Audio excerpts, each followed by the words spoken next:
The following is a tutorial video on navigating in Workday. We will show you around the Workday main page, show you various ways to navigate the screen, search for people or tasks, and then explain notifications and your Workday inbox. Let's get started. To get to Workday, use your favorite browser and navigate to workday.calvin.edu. Log into Workday using your Calvin username and password, and then you will also need to authenticate using Duo. Now that you're logged in, let's take a look at some important things to know about navigating Workday. In the upper left-hand corner is the Global Navigation menu. If you click on it, you'll see your application menus and any shortcuts that you've saved. Depending on your security, your applications may be different than someone else's. Workday apps are groupings of tasks and reports. That same information is available under the View All Apps link.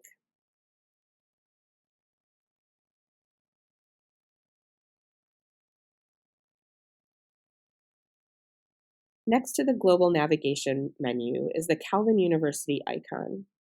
This is your home button, and clicking it will always return you to the Workday homepage.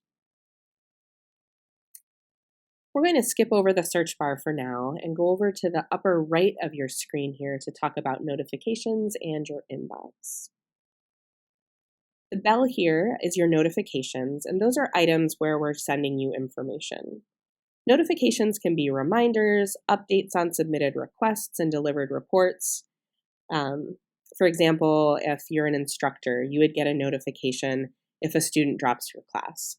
Or if you generate a statement or a transcript, it will be delivered to you in your notifications. To clear a notification, you can just click the mark as red circle next to it. The next box is your inbox, and that's something that you do need to pay attention to. Your inbox items will include tasks, forms, and other items sent to you as part of a process within Workday, including items for your approval. You must take action on each inbox task in order for the process to move forward. Most inbox tasks can be completed directly from your inbox. Simply complete the steps in the inbox item and click Submit. Some inbox tasks are to-do tasks, which ask you to review something or take action outside of Workday. To complete these tasks, follow the instructions and then click Submit to mark the task as complete. These tasks are usually time-sensitive and should be reviewed daily. Next is your Workday Profile. This will be either your profile picture or a cloud picture. If you click on your picture, you will get an additional menu. This is where you can find a link to help that's available. If you click on the Help button, it will take you to Calvin's Workday SharePoint site. This site has documentation, quick guides, and videos for faculty, staff, and students. You'll also notice that at the top of this dropdown, there's a View Profile button. If you click that button, you will see a blue profile bar on the left of your screen. The tabs in the blue sidebar on the left take you to different areas of your profile where you'll find more information available to you. There is also an Actions button that has a pop-up window with more tasks. Next, we're going to review search functionality. So let's go back to the search bar. The search bar can be very helpful if you don't like to do a lot of clicking. If you know the name of the task that you want to do, you can just start typing. So for example, I know that if I want to see a list of my advisees, I can just type in advisee report. When I type that in, it brings me right to a link where I can request that report. The Workday search bar is quite powerful. In fact, you can type in just parts of words, and you can also find the task or the person that you're looking for. So you can see just by using partial words, I was able to navigate to the same advisee report link. The Workday search bar will also allow you to look for students. And one of the things to note is that if you pull up a student, often the first profile that you'll see will be their worker profile. All students have both a student and a worker profile. So you see here that if I click on that first link, I'm right here, it defaults to the worker profile. And if I wanted to get to the student profile, I could go down here and just click on this link under student. There is another way to find students with the search bar, and since you'll likely be looking for students quite a bit, It's worth the time to configure that search.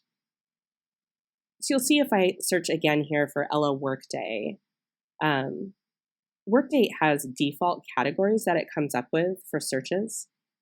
Those default categories are tasks and reports, and also people. And by people here, it's talking about employee records. But you'll notice here that if you click on more categories, you can see all of the other available categories that are used for searching. And you'll see that student is one of them here. You can go ahead and you can actually add that student category to your saved categories by clicking on Configure Search. If I click on that, it gives me that whole list of alternate categories. You can click on Student and you can just drag it up to the section where it says Saved Categories.